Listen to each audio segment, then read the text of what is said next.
we still here? Just to suffer?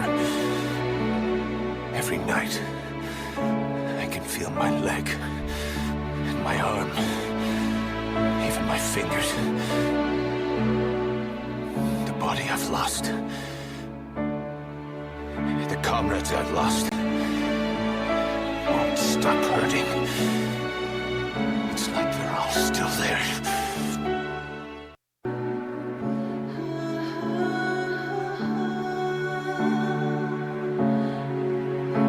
Oh, we don't need to see that twice. What's up, everybody? Welcome to the show. Cryptocurrencies suck. They suck. Why do they suck? Why am I so mean? Well, sometimes you have to be critical of the things you love. I'm just kidding. I don't like love. That's a strong word. Anyway, speaking of people that love crypto, this person just absolutely adores it, and his name is Maduro.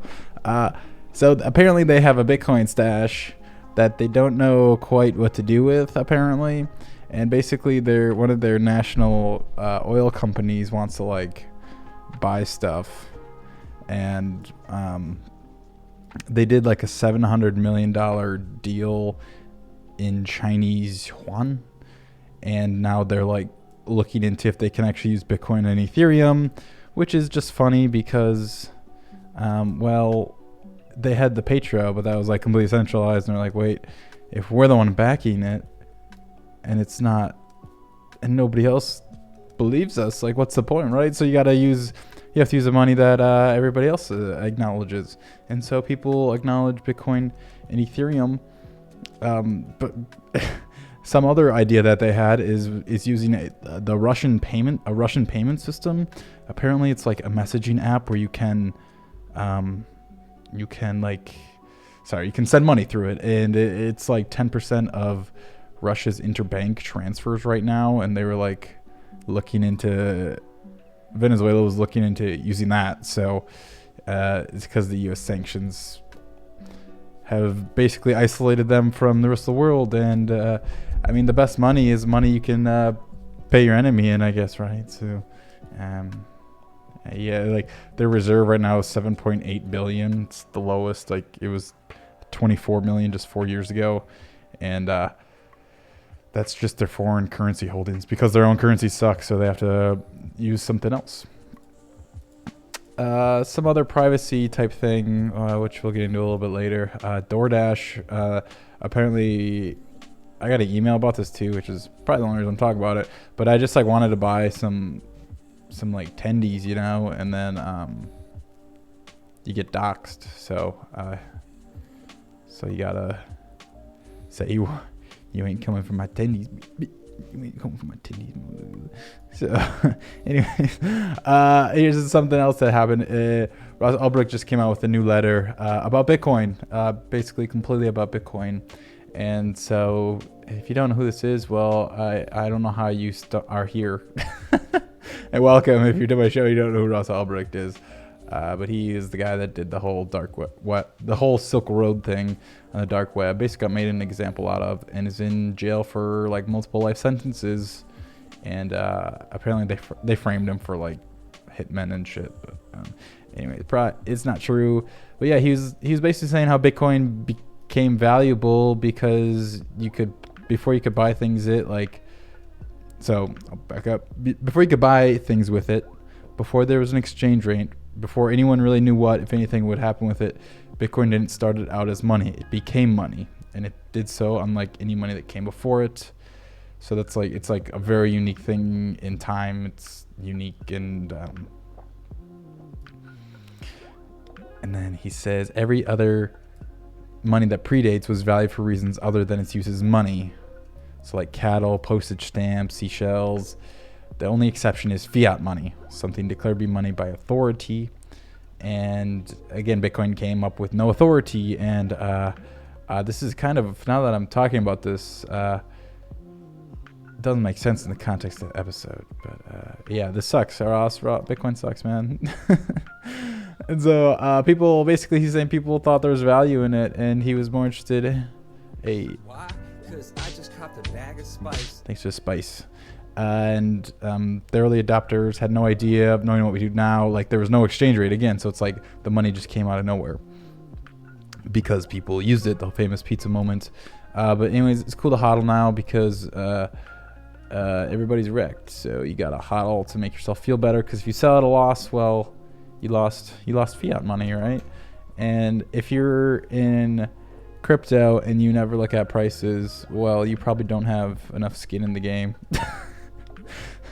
You're probably just messing around. And so the big reason, I can go down the list here and like tell why every one of them's crap. I mean, Bitcoin BTC is basically why you're probably here. Of course, high transaction fees. Ethereum gets clogged easily, high transaction fees. Somehow those are still the top two. XRP is completely centralized, and I mean, it's Ripple. And then number 4, recently came in at number 4, is a fiat-backed coin. So literally in the crypto market, something that mainly used for speculating is now like the number 4 biggest cryptocurrency. Like, there's no reason to really use Tether right now for any reason besides holding value on an exchange in fiat, because Bitcoin's so volatile, and this makes it shitty for things. And I'll go into that a little bit more. And then Bitcoin Cash, well, it's we'll go into that one more in detail. Litecoin is just like a marketing thing by Charlie Lee, who funds everything. EOS, you can buy people off, and proof of stake. Binance Coin is a coin that literally exists because of it being tied to exchange. Thanks, Vin. Free Ross. Binance Coin only exists because people like to trade on an exchange, and so it's number 8. So literally in the top 10, there's like 2 coins that exist purely for speculation purposes. And Bitcoin SV is, well, that's just like, yeah, you know about that. Anyways, basically something sucks about every cryptocurrency, and there's some general things that suck about all of them. But let's go right into me bashing Bcash, right? And so this just came out. It was a week ago. I just got called attention to it a couple days ago because Omri's posting it around. And basically this gives the anti-Bitcoin Cash views, right? And if you're not like looking at a project with a critical eye, then well, you should probably do that for your sanity. I wouldn't say your sanity. Your sanity probably would go down the tubes if with the cognitive dissonance. But it's good to be aware of things. It's good to be aware of what's coming, and aware of your investment at the end of the day. If you purely hold Bitcoin to use as money and not an investment, you are probably like I'll be honest, one of like 10 people in the world. Like, I'm assuming like all your net worth, right? Of course, like you can obviously have some funny money on the internet and not consider an investment, but if you hold your entire net worth in it, yeah, that's bullshit. Anyways, so what this guy complains about is how Bitcoin Cash people complain about our Bitcoin being completely censored, which it is, and then our BTC is censored. And so I'm gonna give him the benefit of the doubt here. I don't completely agree with him, but he basically says that if people disagree with you, you'll get downvoted to oblivion, and apparently it's the same as getting like banned. I can't agree with him here. I'm sorry. I'm sorry. I'm gonna be honest with all these points. Sometimes it sucks, but this guy is this don't make sense. He's like complains that it's like hidden at the bottom. You can just press plus. It's right there. Okay, this one we can go into a little bit. Yes, Bitcoin Core is quite horrible for payments. This is kind of retarded. He makes some good points, and so yes, Bitcoin Cash is cheap, But if you're supposed to do like the cool thing, which is spend and replace, right? You have to buy back all of your Bitcoin that you spend, right? And so, so let's look at this from a customer perspective. There's my coffee shop that I go to every week all of a sudden has I'm a no coiner, has a Bitcoin Cash accepted logo here on the front, right? And so I asked the merchant about this, and they said, oh yeah, it's Bitcoin Cash. They show me their tablet. I'm like, cool, thanks. All right, here's my card. Like, what benefit does this have? Like, I'm a no coiner. I don't care. I'm a normie. I love my policeman. I love the military. The 3% that a credit card can take, or 1.5 to 3% generally, is absorbed by the merchant. And it's priced in, have no doubt, but it's absorbed by the merchant. And by me paying with Bitcoin Cash, well, I'm still paying that fee technically. Like, they're not giving me a 2% discount really. And so what's the incentive? Yeah, sure, if a merchant wants more Bitcoin, they could do that, I guess. But then again, I spend my Bitcoin, then I have to replace it, which is a fee on exchanges. You can't really like do a feeless exchange. And so this is a huge hurdle, and a reason somebody would use credit cards, right? Is rewards points is another one, which I think might be able to be tokenized, but we're just at such a small stage right now. It's very hard to. You can imagine people using it, but like, how do we reach the masses with this, right? And like a reward system, who's gonna pay for this cash back? Do you get a credit card that's custodial? There has to be a clear incentive for the customer, and even just like putting an ATM right there, it's like, oh, I'm gonna buy $10 worth so I can buy this coffee in a bagel or whatever. You go over by $10, and it's if it's a Bitcoin ATM, those fees I've seen get to 20 to 30%. And say we're being conservative at like 10%, now I'm paying $11 to use something when I could have just paid 10.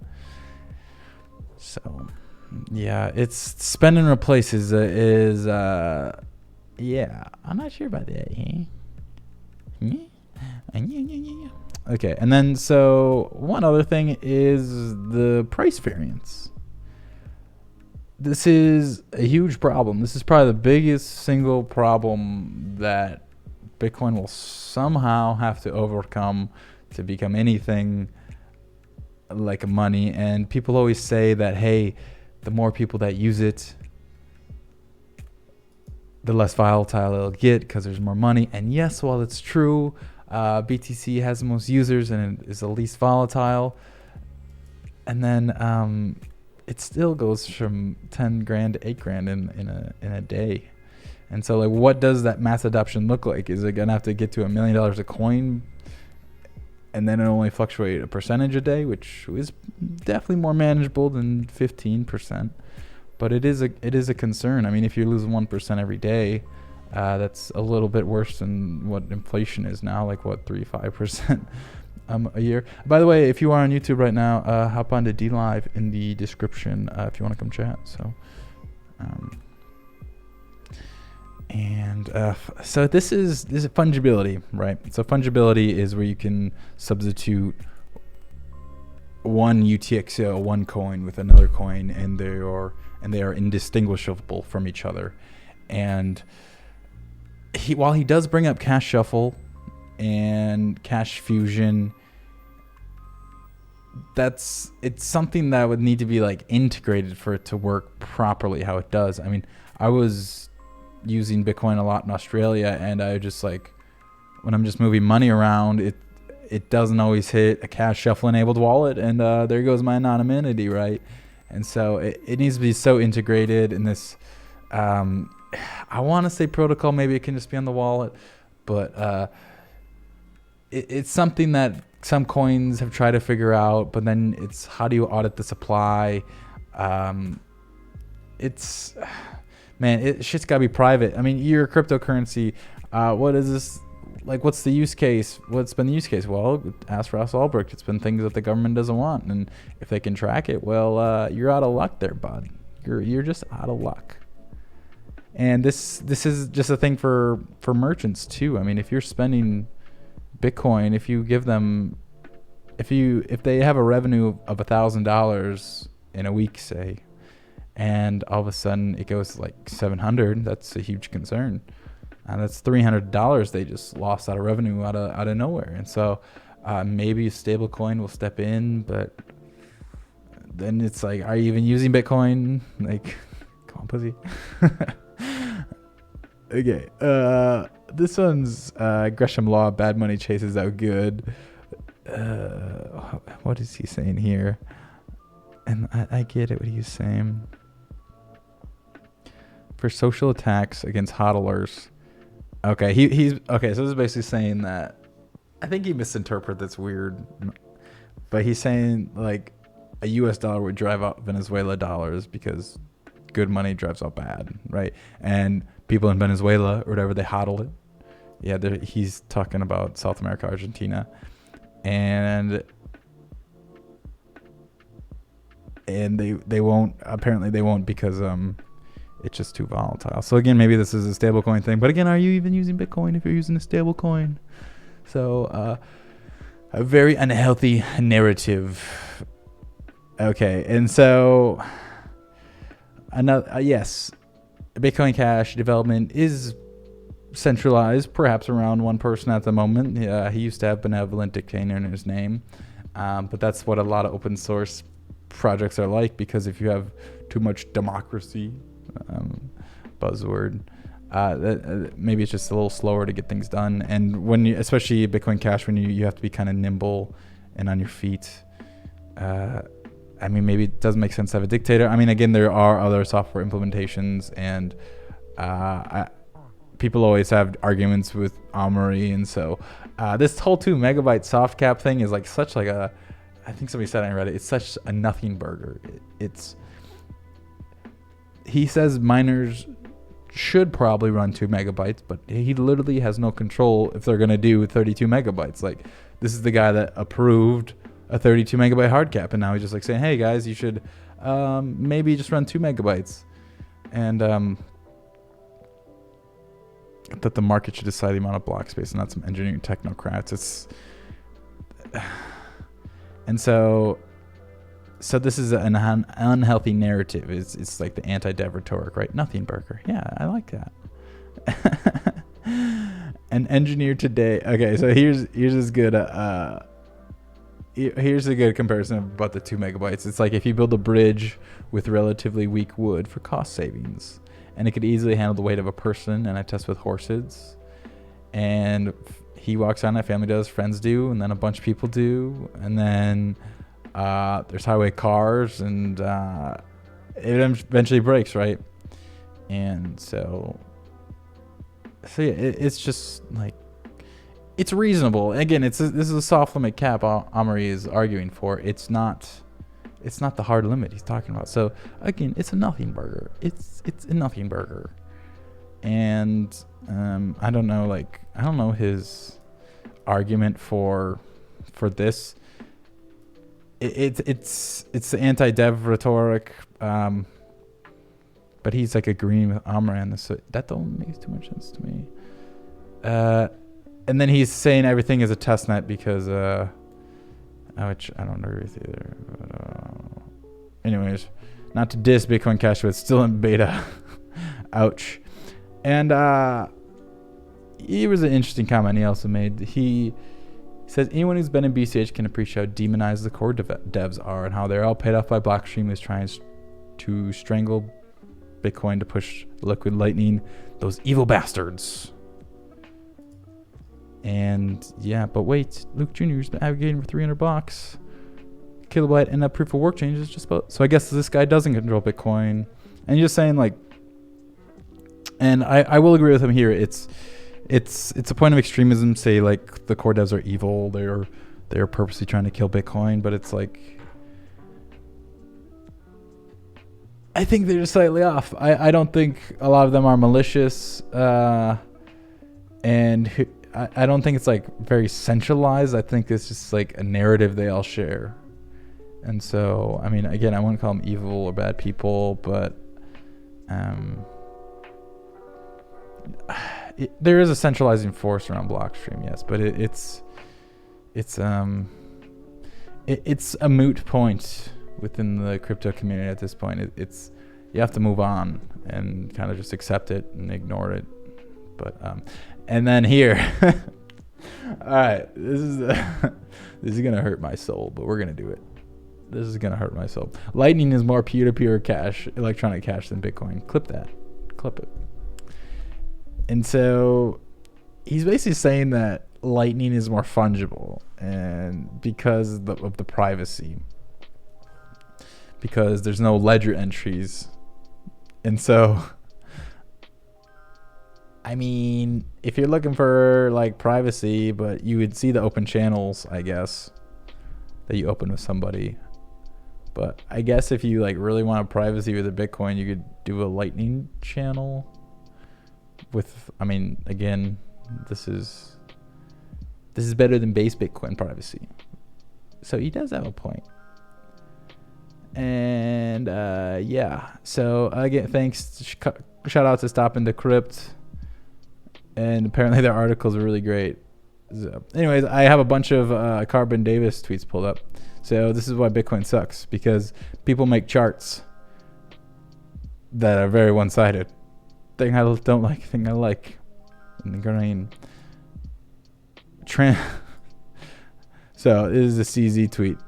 Super cheap. Imagine walking. Okay, so the quote is $600 to move $1 billion within minutes. The funny thing is they overpaid by a large margin. Super cheap. Imagine walking to a bank and need to say, I need to transfer $1 billion. I want to process in the next 10 minutes. We only pay $700 in fees. We did a similar transaction for $1.2 billion, paid 1.5 cents in fees, done in 1 second. And his point is transferring large sums of money quickly without escrow is a use case that's most helpful to normal people in their everyday lives. And so, like, if you're transferring $1 million and you pay $100 fee, are you gonna give a shit? No, you're not gonna give a shit. That's a lot of fucking money. And so, again, $1 billion for like $700. Like, this fucking pennies. Oh, I already talked about Tether. This is just like people betting. Oh yeah, the whole BitMEX thing. And so, to help out with the merchant adoption and like the volatility, we have futures where you bet on the price going up or down, and it makes the market more volatile and has huge candles. So that's another reason why Bitcoin's great, is because the people there's people trying to make money on it while you're supposed to be like using it as money. But now we're gambling today, boys. You can't get SwimSoft if no one knows your phone number. So you have to live in constant fear and lonely isolation to protect your magic internet beans. So, and then somebody actually, and then this is the future Bitcoiners want, right? They want to live on the Bitcoin Citadel and stack sats to reserve your space. And here's all the Bitcoiners on the Citadel because they don't want to fix society, apparently. They want to get rich as fuck and go live on a spaceship together because Bitcoin's for everyone. And so here you have people hanging with kids. She's got a Mickey Mouse hat on. It's Peter Todd. Someday they'll be my real friends on a spaceship. And this is what maximalists actually believe. Today's counterculture is Bitcoin maximalism. Tomorrow's history books will never call them a counterculture, though, because they'll all be rich, even if they're wrong. And so I struggled to find the logic in this one a little bit, because tomorrow's history books will never call them a counterculture, though, because they'll all be rich. So if you're rich, you're not a counterculture. I that makes sense. But then he says, even if they're wrong. So apparently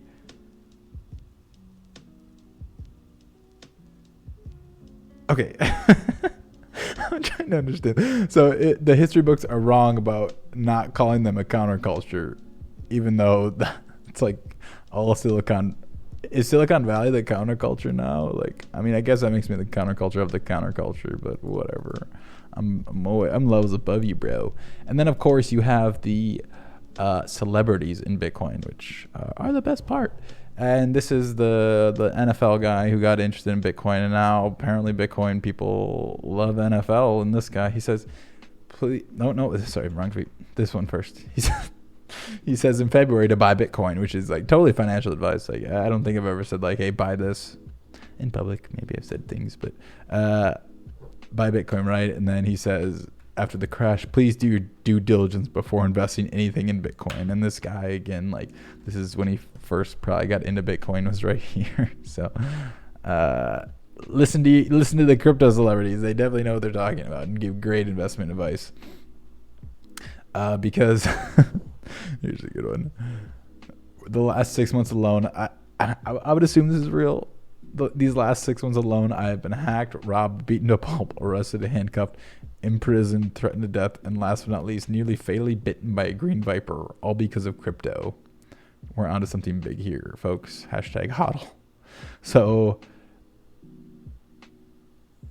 that's like the big thing. It is not your keys, not your coins, as they say, right? And this gives you the responsibility of controlling your entire wealth. And so if you're a millionaire, guess what? Watch out for the $5 wrench attack, where somebody comes at you with a wrench and beats your ass until you tell them where your private keys are, because they could do that. So be careful out there. Be careful out there, because now you are in control of your own finances, and you are now a target. So I'm poor, guys. Don't get me. I'm poor. Please. Okay. I think I had like one more. Oh yeah. So Bitcoin ATMs again are like 20-30%, right? But this salmon ATM, I think is probably comparable to what you could get at the market.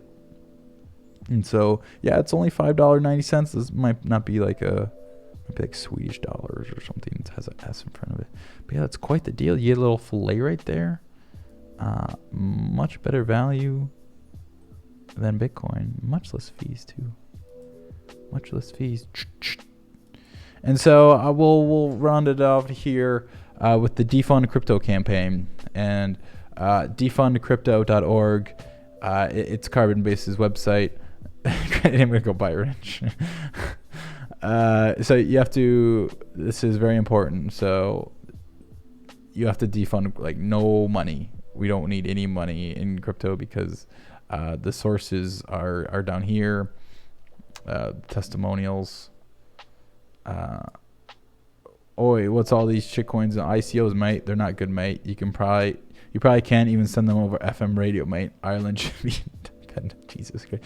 I can't wait to tell my children how I spent time on the internet discussing magical internet tokens that never amounted to anything. They'll be so impressed. Oh, by the way, some other thing that sucks about crypto. Guess what? If your phone's dead or you have no electricity, or it's more like no internet, because like, who does have electricity unless your phone's dead? But good luck using crypto, right? Good luck.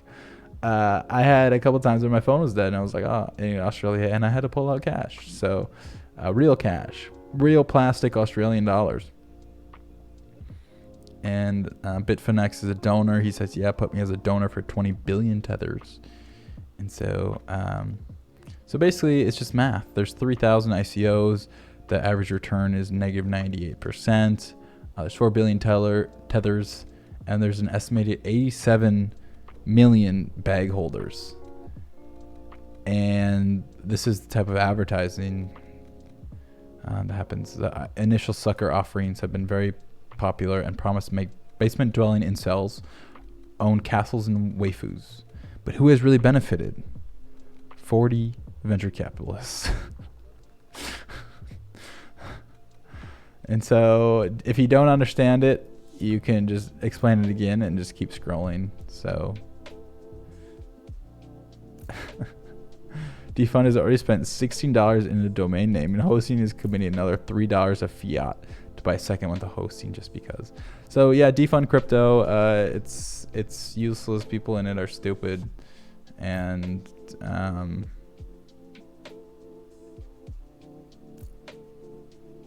I don't know what else. Just fucking shit. Yeah, EMP. An EMP would completely wreck all cryptos. Indeed, they would. So yeah, crypto, it's still got a bunch of hurdles to overcome, and we're what, like 8 years into it now? How do we make sure development doesn't go sideways, fees don't go up, shit stays peer-to-peer, shit actually has benefits to using, I think is probably the biggest one. Like again, as a user, yeah, it's like cool, I'm my own bank, alright, but it's like, so does it help your finances? And yeah, sometimes it can because the price goes up, but other times price goes down and down and down and down, and then you're wrecked. So what do we do to make crypto not sec? Accelerate, keep going, keep making cool shit, keep telling people the good word, and don't tell them why crypto sucks. I'm just kidding. Don't bring more people into the pyramid scheme. I'm just kidding. It's not a pyramid scheme. Well, BTC is a pyramid scheme because it's not actually uses money. But do what Ross Ulbricht, he says, Bitcoin equals freedom, and freedom happens through buying pizza through the internet. Because I'm more interested in the person who gave up 2 perfectly good pizzas for Bitcoin. This is a quote from Ross. What did he see in those bits and bytes? That digital signature on something people were calling a blockchain. Whatever motivated the pizza seller may have also called to the early miners who could not liquidate but happily hoarded. It may have inspired the ones who simply gave Bitcoins away by the thousands. Whatever it was something new. Classical economics says exchange won't happen unless both parties value what they are getting from more than what they are giving up. So where did the value come from? Bitcoin should have never gotten off the ground, but it did. Even a new product has some kind of value to it, and early adopters are taking a risk that they won't get their money's worth, but they still expect to gain from the exchange. The early adopters of Bitcoin, on the other hand, had no way of knowing that we do now. All they had was a dream, a conviction, and enough infectious enthusiasm to bootstrap a digital contrivance into a multi-billion-dollar phenomenon we're only beginning to see the effects of. Bitcoin was birthed onto fertile ground and was recognized by those who had been waiting for it. This was an historic moment for them, far more important than pizzas or electric bills run up from mining. The promise of freedom and the allure of destiny energized the early community. Bitcoin was consciously yet spontaneously taken up as money while no one was watching, and our world will never be the same. Whew. Thanks, Ross. Hashtag free Ross. So, call the episode. I'll still be streaming on DLive, dlive.tv/Collin. Thank you for watching. Peace.